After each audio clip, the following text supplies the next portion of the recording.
This imperial concubine would eat a whole pig leg every day. She ate herself into a 200-pound fat woman. This also allowed her to avoid intrigues with other imperial concubines. But even so, the emperor still did not abandon her. So every day, she ate and drank enough and slept. She lived such a carefree life. Even her son, who had been away from the palace for 10 years, thought he had walked into the wrong house when he saw her.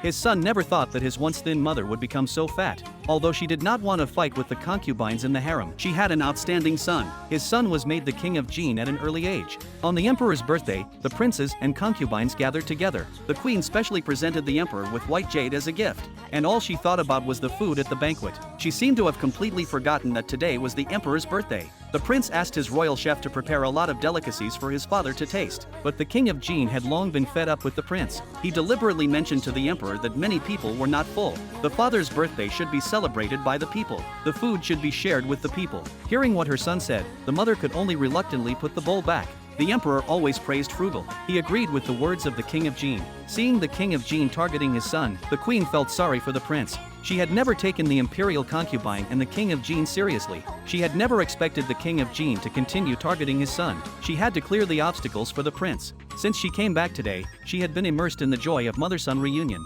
She, who had never gone out, actually came out for a walk. She happened to see a beautiful butterfly landing on a rose. She grabbed the rose roughly.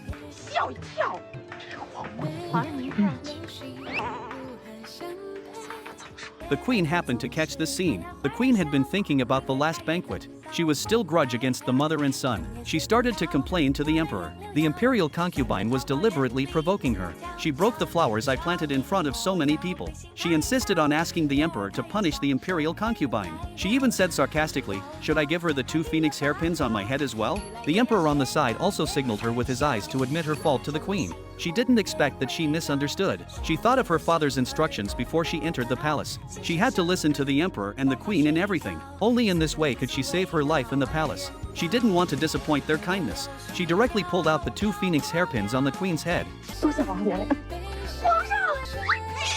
你在做什么？